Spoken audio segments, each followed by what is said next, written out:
खुश तो बहुत होगे तुम, क्यों? आरजेएस की वैकेंसी आ गई है, बट टेंशन इतनी सारी क्यों? सीट्स कम है, सिलेबस में चेंजेस कर दिए हैं, एग्जाम फॉर्म जल्दी आ गए हैं, कैसे कवर होगा, किस तरीके से कवर कर पाएंगे? एकदम रिलैक्स। देखो, चेंजेस हुए हैं, लेकिन इन चेंजेस का बेनिफिट भी हमें मिलेगा। किस तरीके से मिलेगा वो मैं आपको आगे बताऊंगी। अभी सिर्फ रिलैक्स हो जाइए।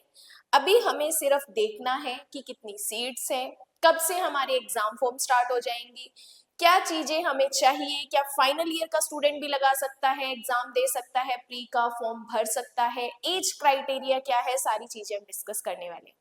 इसके बाद एक छोटा लेक्चर हम लेके आएंगे जिसके ऊपर हम सिलेबस के बारे में डिस्कस करेंगे कि कितना सिलेबस है, क्या चेंजेस किए हैं, पहले क्या था, अब क्या ऐड किए गए। देखो, जितना ज्यादा सिलेबस होता है उतना डीप में कम पूछा जाता है। एक तो ये टेंशन फ्री हो जाओ, इसका मतलब कि जितना ज्यादा सिलेबस होगा उतना ही हमें ऊपर ऊपर चीजें पढ़नी पड़ेंगी, सेक्शंस पढ़ने पड़ेंगे, सेक्शंस के अंदर का मैटर पढ़ना पड़ेगा। इससे अलावा में डीप में नहीं जाना। ये चीजें मैं आपको आगे लेक्चर में बताऊंगी। सिलेबस में जो चेंजेस किए गए हैं, किस तरीके से है, क्या चेंजेस है, कैसे पढ़ना है, वो मैं आपको बताऊंगी। पहले हम डिस्कस करते हैं कि जो ये आरजेएस का नोटिफिकेशन आया है, राजस्थान जुडिशियल सर्विस का, ये आरजेएस का नोटिफिकेशन 44 सीट्स के लिए आया। अब आप टेंशन ले रहे हो कि इतनी कम सीट है मैडम, कैसे? अब एक बात मेरे को बताओ, आपको 44 सीट चाहिए या एक सीट चाहिए? एक ही सीट चाहिए ना। तो आप ये सोचो कि चाहे 10 सीट है, चाहे 44 सीट है, चाहे 200 सीट है, हमारे लिए तो एक ही काफी है। हमें सिर्फ एक सीट्स के लिए फाइट करना है, एक सीट हमें चाहिए। ठीक है, तो बिल्कुल रिलैक्स हो जाओ।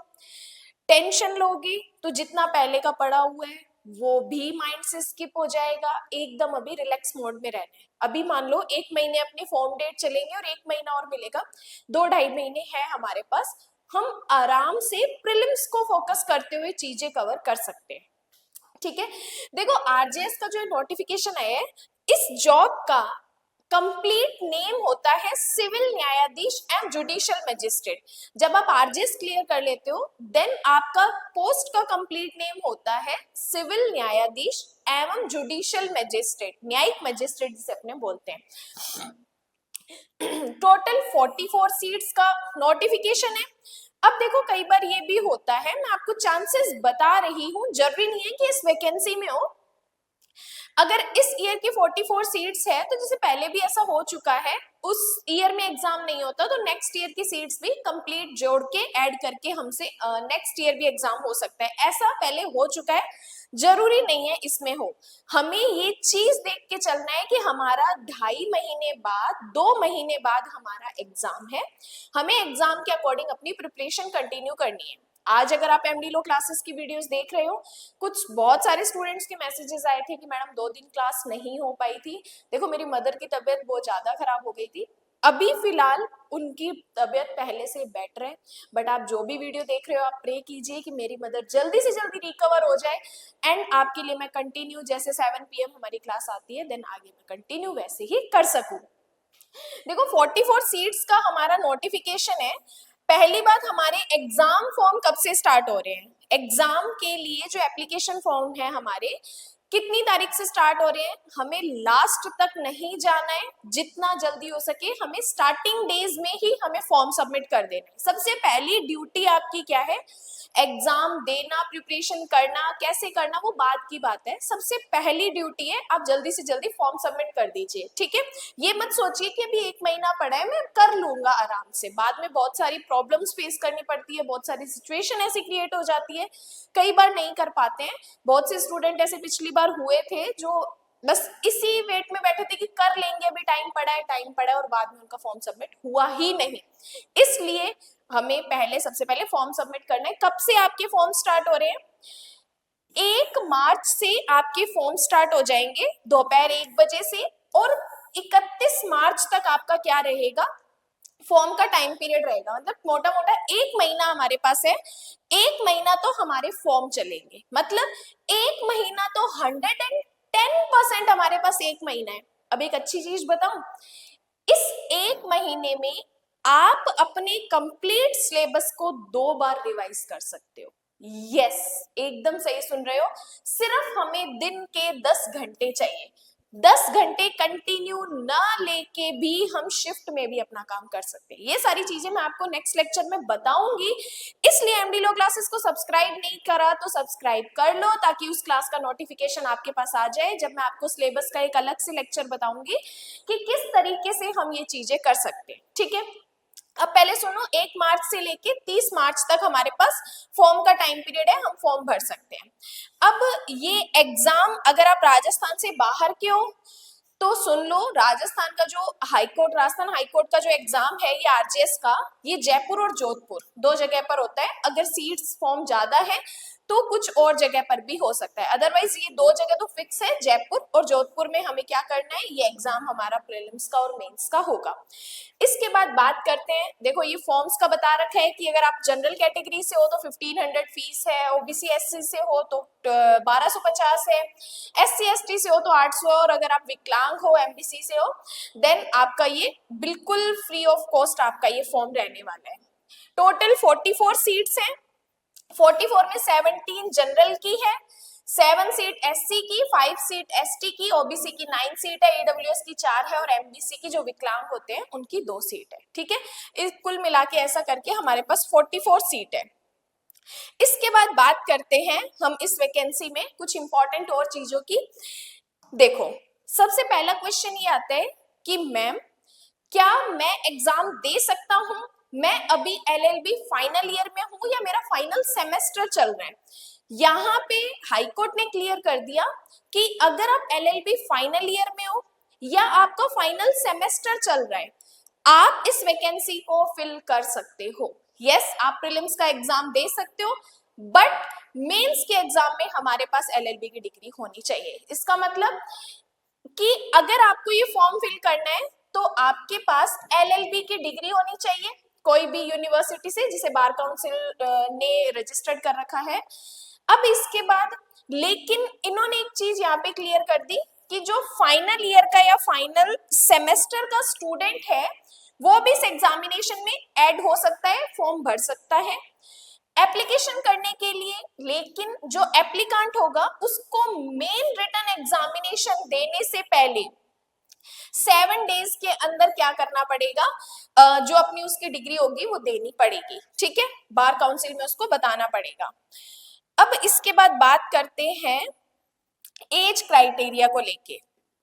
अगर आप 21 के हो चुके हो तो आप इस फॉर्म को फिल कर सकते हो, इवन आप 40 की एज तक हो तब भी आप फॉर्म फिल कर सकते हो। मतलब एज क्राइटेरिया इसका 21 से लेकर 40 तक है, 21 से लेकर 40 साल तक का व्यक्ति इस आरजेएस की वैकेंसी को फिल कर सकता है। लेकिन अब देखो, जो एससी एसटी के हैं, अदर बैकवर्ड क्लासेस है, ईडब्ल्यूएस है और वुमेन्स कैंडिडेट है, उनको 5 ईयर का रिलैक्सेशन है। मतलब जो वुमेन है वो 45 एज तक अगर है तो वो 45 तक वो अपना फॉर्म को फिल कर सकती है। मतलब कि नॉर्मल 21 मिनिमम है, मैक्सिमम 40 है, और SC ST OBC EWS womens हैं तो उनको 5 ईयर का एज रिलैक्सेशन दिया है।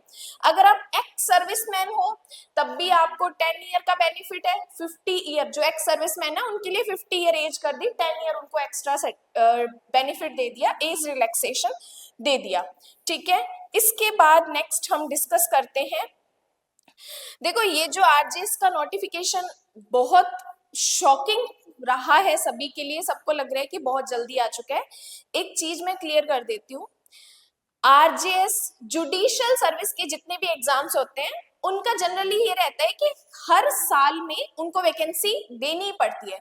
कुछ सिचुएशन ऐसी क्रिएट हो जाती है, जैसे पहले के टाइम कोरोना आ गया था जिस वजह से वो चीजें रुक गई थी, तो जैसे कुछ इमरजेंसीज आती है तब वो एग्जाम नहीं हो पाता। अदरवाइज इनका जनरल रूल ये कहता है कि हर साल जुडिशरी का एग्जाम होगा। तो आप जिस अकॉर्डिंग अगर आप जुडिशरी फील्ड में जाना चाहते हो तो आप अपनी प्रिपरेशन को इस तरह कंटिन्यू रखो कि हर साल हमारा ये एग्जाम होना ही होना है। अब देखो, इसकी बात करते हैं। इन जो एग्जाम है उसकी 3 स्टेजेस है, प्रिलिमिनरी, मेंस और इंटरव्यू। लेकिन जो हमारा प्रिलिमिनरी का एग्जाम होता है वो क्वालिफाइंग एग्जाम होता है, मतलब जो उसमें जितने भी मार्क्स आते हैं वो हमारी फाइनल मेरिट में नहीं काउंट होते। जो फाइनल मेरिट होती है वो मेंस और इंटरव्यू को लेके ही होती है। अब ये प्रिलिमिनरी का जो एग्जाम है इसमें जो क्राइटेरिया रहता है वो लॉ का रहता है 70% का, ग्रामर का रहता है 30% का, मतलब कि 100 मार्क्स का आपका प्री का पेपर होता है, ठीक है। 70 मार्क्स के जो नंबर होते हैं वो रहते हैं लॉ के, 30 नंबर जो होते हैं वो रहता है ग्रामर का। अब 30 नंबर में ग्रामर भी, 15 नंबर की हिंदी और 15 नंबर की इंग्लिश, ठीक है। एक बहुत अच्छी बात है कि no negative marking, negative marking नहीं है, सारे क्वेश्चन ही हमें अटेम्प्ट करने हैं जिनमें हमें तुक्का लग रहा है, जो क्वेश्चन हमें नहीं आता लेकिन हमें तुक्का लगाना है तो हम लगा सकते हैं। टोटल 100 मार्क्स का ये क्वेश्चन है, हर क्वेश्चन 1 नंबर का, मतलब 70 नंबर की लॉ, 30 नंबर की ग्रामर जिसमें 15 नंबर की हिंदी ग्रामर, 15 नंबर की इंग्लिश ग्रामर, कोई नेगेटिव मार्किंग नहीं है। प्री का पेपर जो होता है वो हमारा 2 घंटे का पेपर होता है, हमें ओएमआर शीट दी जाती है, ओएमआर शीट में हमें ग्राउंड करने होते हैं, गोले भरने होते हैं कि हमारा ऑप्शन ए सही है, बी सही है, सी सही है, डी सही है। एक और चीज बता देती हूँ, ध्यान से सुन लेना, एग्जाम में जब हमारे 15 दिन बचे हैं तो जितने भी एमसीक्यूज आप सॉल्व कर रहे हो, ये जो 100 मार्क्स का पेपर है ये ऑब्जेक्टिव टाइप होता है। ऑब्जेक्टिव टाइप मींस एमसीक्यूज वाले क्वेश्चन, उसके 4 ऑप्शन दिए होंगे, उसमें से एक ऑप्शन हमें सेलेक्ट करना है। जब एग्जाम है तो कम से कम 15 दिन तक जितने भी क्वेश्चन, जितने भी पेपर सॉल्व कर रहे हो, साथ के साथ ओएमआर शीट में करने हैं, ओएमआर शीट में प्रैक्टिस करनी है, क्योंकि बहुत बार स्टूडेंट का एग्जाम इतना अच्छा हो जाता है लेकिन ओएमआर शीट गलत फिल कर देता है। तो इसलिए ये वाली लापरवाही हमें इस एग्जाम में बिल्कुल भी नहीं करनी है, 15 दिन पहले हमें ओएमआर शीट की प्रैक्टिस जरूर करनी है, ठीक है। तो ये हमारा होता है 2 घंटे का पेपर।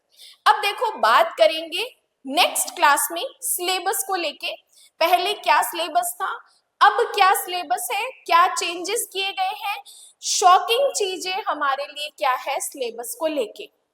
देखो, जब भी कोई स्टूडेंट एक स्टेट की प्रिपरेशन करता है तो उसके साथ सिमिलर कुछ 60 से 65% सिलेबस ऐसा होता है जो हर स्टेट में आता ही आता है। मेजर एक्ट और कुछ माइनर एक्ट होते हैं जो मोर देन स्टेट के आते हैं। जैसे अगर मैं बात कहूँ राजस्थान की, तो जो राजस्थान की प्रिपरेशन कर रहा है उसको साथ के साथ एमपी भी फोकस करना चाहिए, क्योंकि एमपी में ऑलमोस्ट सिलेबस राजस्थान की इक्वली है। तो इस तरीके से छत्तीसगढ़ की बात करूं तो छत्तीसगढ़ में कुछ सिर्फ लोकल एक्ट से चेंज होते हैं, बाकी ऑलमोस्ट राजस्थान की तरह, इसलिए मोर देन स्टेट की प्रिपरेशन भी साथ के साथ कंटिन्यू कर सकते हैं, ठीक है। तो ये कुछ चीजें थी। फॉर्म फिलिंग की डेट 1 मार्च से स्टार्ट हो जाएगी। 1 मार्च से आपको एग्जाम सबसे पहले जाके 1 या 2 तारीख को हमें अपना सबसे पहले फॉर्म सबमिट करना है। फॉर्म सबमिट करने के बाद हमें एक प्रॉपर स्ट्रेटेजी बनानी है कि किस तरीके से प्रीलिम्स का पेपर हमें क्रैक करना है, किस तरीके से प्रीलिम्स की चीजें हमें पढ़नी है। तो नेक्स्ट क्लास में अपने सिलेबस को लेकर डिस्कस करेंगे। तो एमडी लो क्लासेस पे भी पेड बैचेस चलते हैं, आप उनको ज्वाइन कर सकते हो, लेकिन अभी टाइम ये है कि अभी सिर्फ हमें एमसीक्यूज की प्रिपरेशन करनी है। अगर आप सिलेबस अपना पहले से अच्छे से कवर कर चुके हो तो 59 रुपीज की एक एमडी लो क्लासेस पे मेंबरशिप है, जिसमें बीएनएसएस के एमसीक्यूज चल रहे हैं, उनको भी आप कंटिन्यू ज्वाइन कर सकते हैं। सिर्फ 59 रुपीज की ये मेंबरशिप रहती है। बाकी आज के लिए इतना ही, नेक्स्ट सेशन में हम सिलेबस को लेकर डिस्कस करेंगे। आज के लिए धन्यवाद।